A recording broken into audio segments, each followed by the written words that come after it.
नमो नमः विद्यार्थियों, संस्कृत विषय की कक्षा 7 में आप सभी का स्वागत है। बच्चों, पिछले वीडियो में हमने रुचिरा भाग 2 के चैप्टर 2 का हिंदी ट्रांसलेशन सीखा, क्वेश्चन आंसर किए। बच्चों, आज की कक्षा में हम चैप्टर 3 तृतीय पाठ तीसरा पाठ स्वावलंबनम का अध्ययन करेंगे। बच्चों, इस पाठ में अपना काम स्वयं करने के बारे में बताया गया है और समझाया गया है कि हमें अपने कार्यों के लिए दूसरों पर आश्रित नहीं रहना चाहिए। साथ ही इस पाठ में बच्चों संख्यावाची शब्दों से भी अवगत कराया गया है। ठीक है बच्चों, तो हम पाठ प्रारंभ करें। बच्चों, उससे पहले हम पेज नंबर 13 पर शब्दार्थ हेडिंग से जो मीनिंग्स दिए गए हैं पहले उन्हें समझेंगे। ठीक है, जब हम सभी कठिन शब्दों के अर्थों को जान लेंगे बच्चों, तो पाठ का हिंदी ट्रांसलेशन सीखना आप लोगों के लिए आसान रहेगा।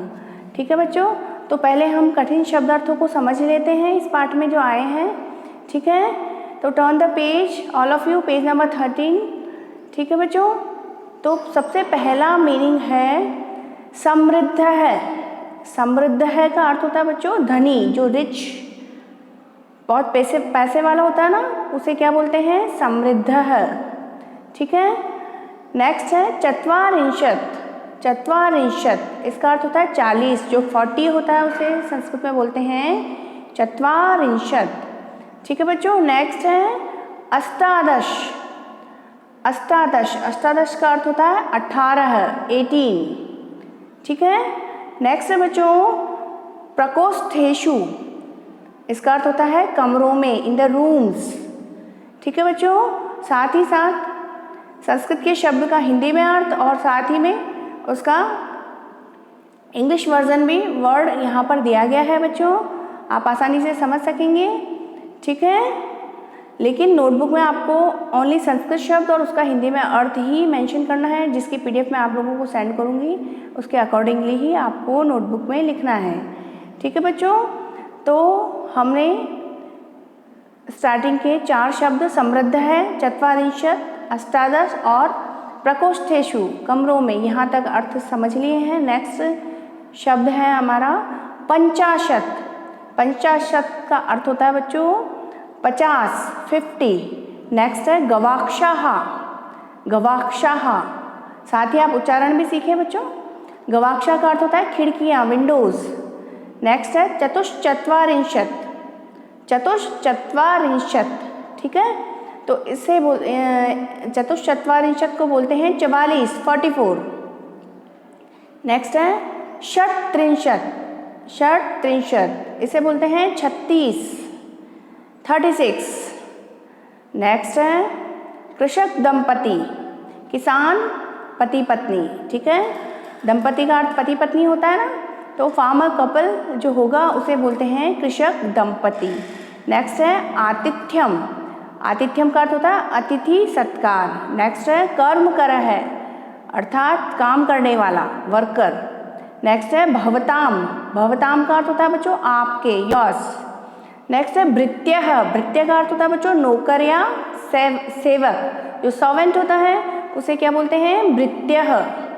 नेक्स्ट है शक्नुवंती। शक्नुवंती का अर्थ होता है सकते हैं, एबल टू। ठीक है, turn the page students. Next page number 14 पर शब्द है सार्ध। सार्धद्वादश वादनम। सार्धद्वादश वादनम, 12:30 बजे। ठीक है, वादनम का अर्थ होता है बजे, द्वादश का अर्थ होता है 12 और सार्ध यानी साढ़े, 12:30 बजे। हाफ पास्ट 12 जो होता है उसे बोलते हैं सार्धद्वादश वादनम। ठीक है, नेक्स्ट है सांप्रतम। सांप्रतम का अर्थ होता है अभी, नाउ। ठीक है बच्चों, तो हमने चैप्टर 3 के सभी कठिन शब्दार्थ मीनिंग्स जो है वो समझ लिए हैं बच्चों। पुनः चलते हैं पाठ के प्रारंभ में।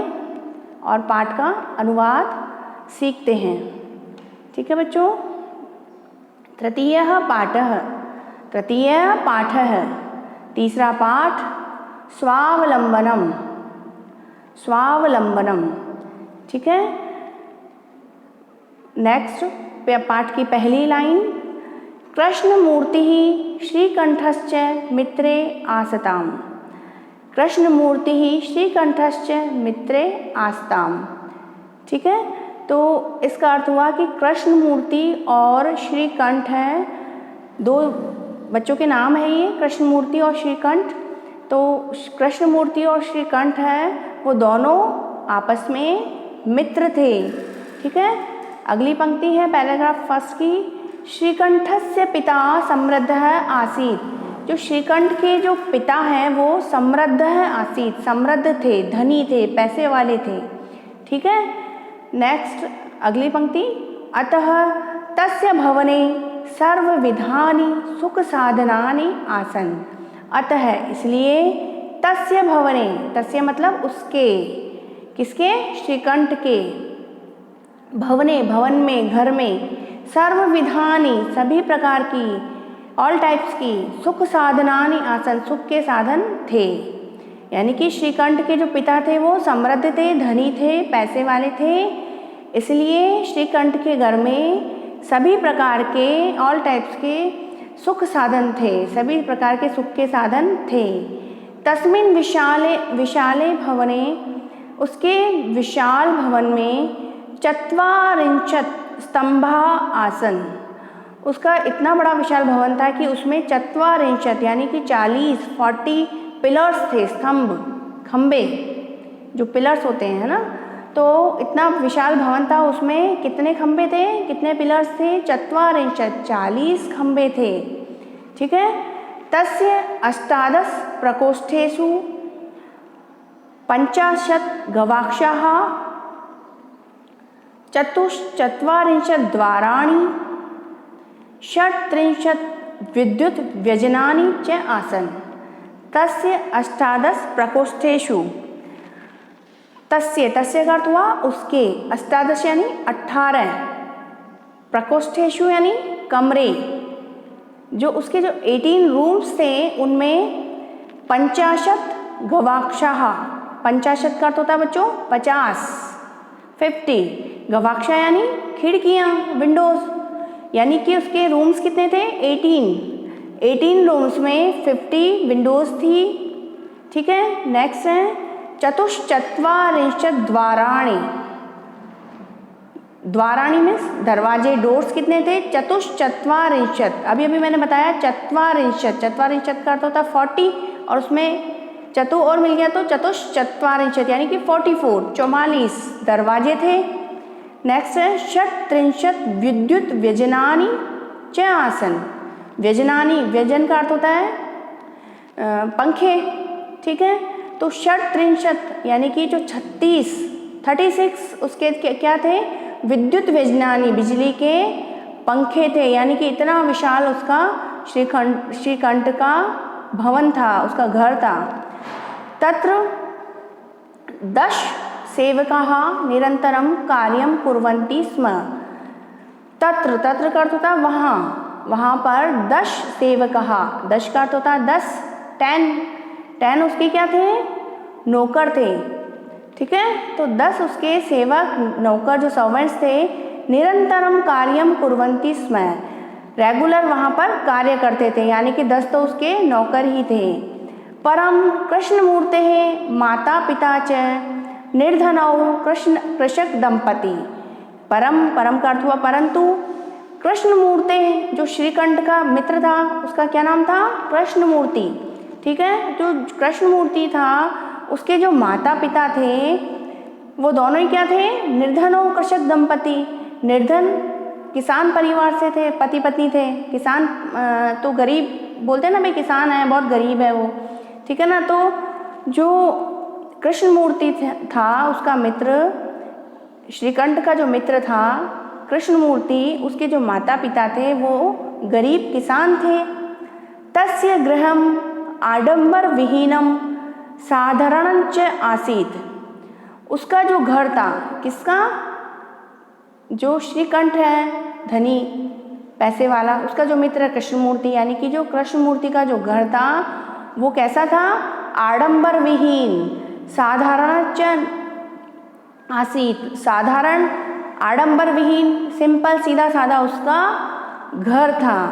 ठीक है बच्चों, तो आज हमने बच्चों पढ़ा चैप्टर 3 स्वावलंबनम पाठ का फर्स्ट पैराग्राफ है, उसका हिंदी ट्रांसलेशन सीखा बच्चों।